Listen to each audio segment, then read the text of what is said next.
Okay, hello and welcome to the channel. Today I'm going to be having a quick look at the Scarlet Witch hero pack for the FFG's Marvel Champions cards game. Now, this is a character I've been looking forward to seeing for some time. She was always a favourite, her and Vision, back in when I was reading comics in my teens. It's nice to see that they've gone with the original costume rather than the more practical one that they had in the movies. So that's just the pack there. So today I'm just going to look at the Scarlet Witch herself, her alter ego, and her signature cards. I shan't go into any detail about the Justice deck that she comes with, or at least not in this video. Okay, so that's the pack there.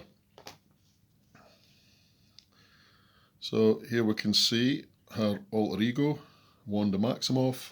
It's a Mystic, recovery of 3, hand size of 6, and 10 hit points. Not the most robust, but not the squishiest hero by any means. She has an ability there, superpowered siblings. An action, discard 2 cards from your hand and draw 2 cards. You draw 3 cards instead if Pietro Maximov is in play. Limit once per round. Now, Pietro is her brother, Quicksilver, and as you'll see, he's actually an ally within her signature cards, and there's also a pack out for him as a playable hero. So if either of those are in play, then you get that enhanced ability. And if we flip her over onto her Scarlet Witch side, you can see there it's the same as the pack art, which is fantastic. She has a thwart of 2, which is decent, an attack of 1, and a defense of 2. Again, they're all sort of pretty good. Hand size of 5 and hit points 10. She's got the Avenger and Mystic keywords, and her ability is Chaos Control. It's an interrupt. When the boost icons on an encounter card would be counted, discard the top card of the encounter deck and count the number of boost icons on that card instead. Limit once per phase. Now, that can be quite useful in the villain phase. You can, reduce the impact of, or potentially reduce the impact of, a villain's attack or scheme, depending on the card that they flip. And also, as you'll see, a lot of her signature cards key off of discarding cards from the encounter deck. So, you've effectively got two uses of that a turn. So that's good. Excellent. Okay, so here we have the first of our signature cards. It's Quicksilver, Pietro Maximov, her brother. He's got 4 cost, 1 thwart, 2 attack, and as an action, you can ready him, limit once per phase. So again, that's actually quite solid. He can potentially attack and attack again, and then in the villain phase, you can ready him, and he can then sort of block or get in the way, defend against an attack potentially. So it looks like there's quite a bit of mileage out of him. That's nice artwork as well. It's good to see him in his traditional comic book costume. Okay, and this card here, Chaos Magic. It's a 0 cost event. It's a spell, superpower spell. A hero action, play a card from your hand, ignoring its resource cost. Discard cards from the top of the encounter deck equal to that card's printed resource cost. I think this will be useful, and if you can get this in your opening hand, along with something like, one of the more expensive cards, like, a Helicarrier or an Avengers Mansion, you can basically get them into play for free. I mean, obviously, you run the risk of getting the villain closer to, an accelerator token, or potentially getting them closer to flipping over Shadows of the Past, but you know, it's a gamble. But I think that looks like quite a strong setup card. There's one of those in our set there. Now this one, Hex Bolt, is really interesting. There are 4 copies of this in our signature deck. It's a 2-cost event. Again, it's a spell, and it's a superpower. Hero action. Discard the top 3 cards of the encounter deck. For each card discarded this way that has boost icons equal to, then there's a number of different abilities there. So if the card that you discard has 0 boost icons, you deal 2 damage to an enemy. 1 boost icon, you remove 2 threat from a scheme. 2 boost icons, draw a card, and 3 or more, place a status card on a character. Now, they're all really good in the fact that you're flipping over 3 cards. I mean, you could be looking at potentially 6 damage to an enemy, 6 threat from a scheme, replenishing your hand, drawing 3 cards, or, you know, dishing out toughness or confusion or stunned tokens, status cards to like the villains or sort of fellow heroes and allies. So that looks really strong. Obviously there's a downside in that you're discarding cards from the encounter deck, which as said before, that's can accelerate can get the villain up to get an acceleration token and speed things up on that front.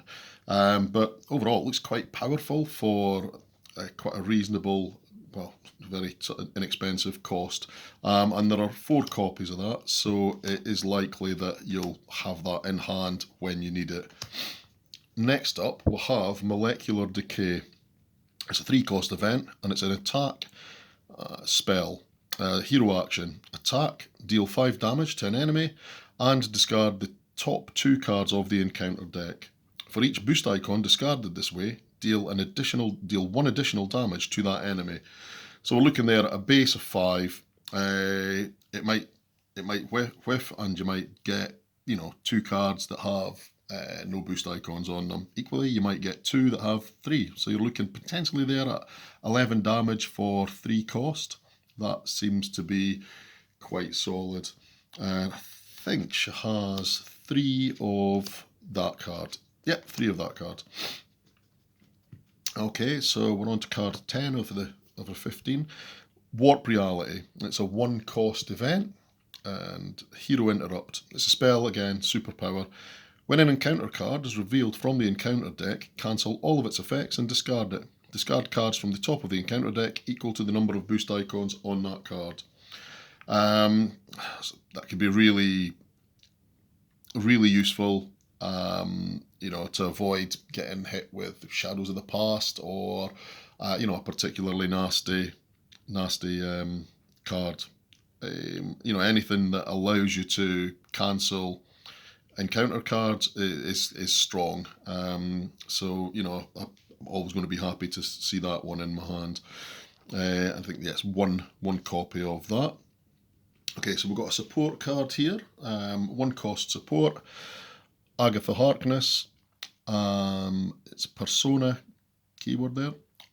As an alter ego action, exhaust Agatha Harkness. Look at the top 3 cards of your deck. Add 1 to your hand and place the rest on the bottom of your deck in any order. Any kind of card draw, card filtering is quite strong, and I see this being, a good one to get out. So yeah, fantastic. Okay, now we have, I think there are multiple copies of this. I think there might be 3 copies of this. It's a 1-cost upgrade, Magic Shield. It's a spell. Hero Interrupt. When a friendly character would take any amount of damage, discard Magic Shield, prevent 3 of that damage. Now, you can just drop these out. They'll sit on the table until you need them. You can use that to keep allies in play, or to keep your other fellow heroes, keep their health levels up. So yeah, I think that's a strong card. And again, the just having it on the table is going to be really useful. We're at the last of our cards here. So this is an upgrade, it's an item, Scarlet Witch's Crest. Now, it has an interrupt there. When boost icons on an encounter card are counted, exhaust Scarlet Witch's Crest, increase or decrease the number of boost icons on that card by 1 for this count. So with the other encounter card flipping abilities that she has, this can be really useful. You can bump up that damage, that additional damage from 3 to 4. You could reduce the boost icons on something from 1 to 0. This is going to have a lot of uses, and I'm certainly looking forward to getting this sleeved up and giving it a try. So that's all of our cards. I hope that you find this overview useful. As I say, she comes with a Justice deck, which I shan't go through just now, but what I will do is I'll get this sleeved up and run through a solo game and see how she fares. Usually what I do when I get a new hero pack is I'll solo play them against Rhino just to get a sense of how they play out, and I'll probably do the same with her. Well, thanks for watching. Take care.